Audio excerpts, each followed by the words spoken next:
রমজান মাসে তাহাজ্জুদের সময় একটি দোয়া পাঠ করলেই সাথে সাথে মনের আশা, আকাঙ্ক্ষা, বাসনা, কামনা পূরণ হয়ে যাবে। প্রিয় ভাই বোনেরা, গভীর রজনী, এমনিতেই রমজান মাস আর সেহরির পূর্ব মুহূর্ত তাহাজ্জুদের সময় অনেক গুরুত্বপূর্ণ এবং দামি সময়।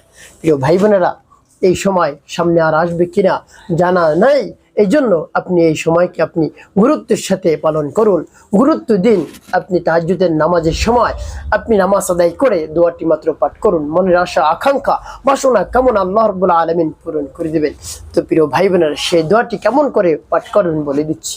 প্রিয় ভাই বোনেরা, পবিত্র রমজান মাস অত্যন্ত দামি, গুরুত্বপূর্ণ, তার কারণ এই মাসে আল্লাহ রাব্বুল আলামিন কোরআন নাজিল করেছে।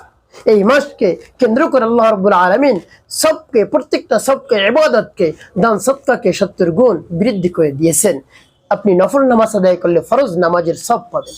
যদি একটি অক্ষর পাঠ করেন 70টি নেকি আপনার আমল নামায় জমা হয়ে যাবে ইনশাআল্লাহ। প্রিয় ভাই বোন, এই জন্য তাহাজ্জুদের সময় দোয়াটি পাঠ করে দেখুন না, মনের আশা আকাঙ্ক্ষা পূরণ হয়ে যাবে। যত ধরনের আশা আকাঙ্ক্ষা রয়েছে, আপনার ভালোবাসার মানুষ চলে গিয়েছে, আপনি যুবক যুবতী ভালো পাত্র পাত্রী চাচ্ছেন, পাচ্ছেন না, বিবাহ শাদী হচ্ছে না, আপনাকে দেখতে আসে আবার বিবাহ শাদী হচ্ছে না, বিচ্ছেদ হয়ে যাচ্ছে, তারপরে চলে যাচ্ছে, কোনো সারা শব্দ নেই। এইভাবে যদি হয়, কঠিন বিপদের মধ্যে যদি আপনি থাকেন, কঠিন রোগে আক্রান্ত থাকেন, তো আল্লাহ রাব্বুল আলামিনের কাছে বলুন, তাহাজ্জুদের সময় দোয়াটি পাঠ করে দেখবেন, সকল মনের আশা, আকাঙ্ক্ষা, বাসনা, কামনা আল্লাহ রাব্বুল আলামিন পূরণ করে দিয়েছে। প্রিয় ভাই বোনেরা, এভাবে আপনি আমলটি করবেন আমার দেখার নিয়ম অনুযায়ী।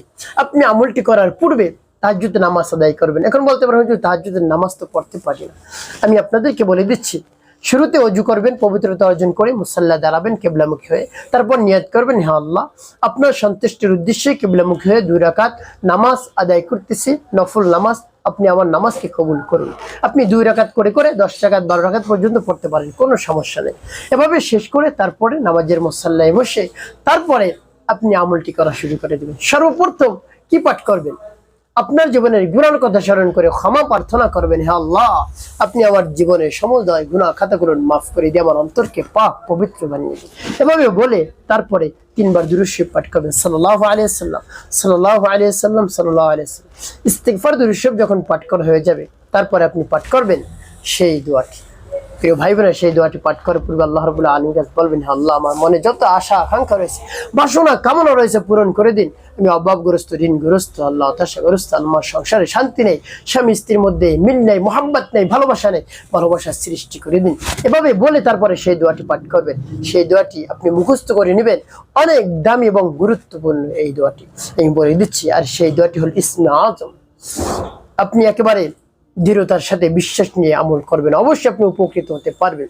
এই দোয়াটি পাঠ করে পরবর্তীতে কি করবেন বলে দিচ্ছি। আগে দোয়াটি বলে নিন, আমার দেখানো নিয়ম অনুযায়ী দোয়াটি আপনি পাঠ করুন, শিখে নিন, মুখস্থ করে নিন সহিশুদ্ধ করে।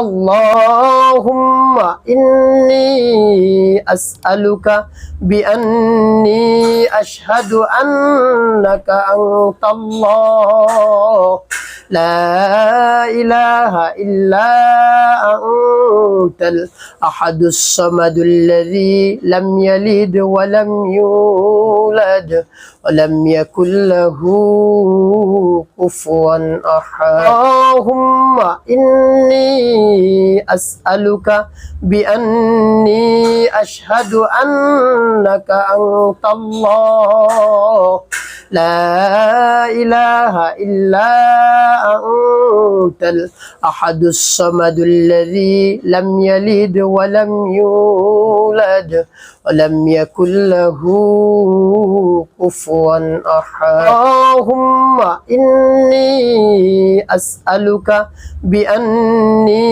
আশহাদু আন্নাকা আনতাল্লাহ লা ইলাহা ইল্লা আনতাল আহাদুস সামাদুল্লাযী লাম ইয়ালিদ ওয়া লাম ইউলাদ ওয়া লাম ইয়াকুল লাহু কুফুয়ান আহাদ।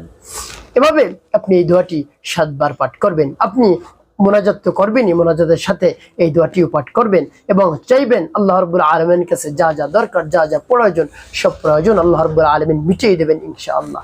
প্রিয় ভাই বোনেরা, এভাবে যখন দোয়াটি পাঠ করে হয়ে যাবে আল্লাহ রাব্বুল আলামিনের কাছে আপনি দোয়া দরখাস্ত করবেন, অবশ্যই আপনার মনের আশা আকাঙ্ক্ষা বাসনা কামনা পূরণ হয়ে যাবে। তার কারণ তাহাজ্জুদের সময় আল্লাহ রাব্বুল আলামিন বান্দাদেরকে ডাকতে থাকেন, কার কি সমস্যা রয়েছে, কে কঠিন রোগে আক্রান্ত হয়ে রয়েছে, কার সংসারে অভাব অনটন, কার রিজিকের সমস্যা, কে একেবারে হতাশাগ্রস্ত হয়ে পড়েছো, মিথ্যা মামলা মোকদ্দমায় ফেসে গিয়েছে, আমার কাছে বলো, আমি সব কিছু থেকে তোমাকে মুক্তি দান করব, সব কিছু সহজ করে দেবো ইনশাআল্লাহ। তো প্রিয় ভাই বোন, এভাবে বলুন আল্লাহ রাব্বুল আলামিনের কাছে মন খুলে প্রাণ ভরে, অবশ্যই আপনার চাওয়া পাওয়া পূরণ করে দেবেন। একটি কাজ করতে হবে, 5 ওয়াক্ত নামাজ আপনাকে আদায় করতে হবে, মানুষের কল্যাণে খিদমতে কাজ করবেন, অবশ্যই আপনার জীবন হবে সুখময় এবং শান্তিপূর্ণ ইনশাআল্লাহ।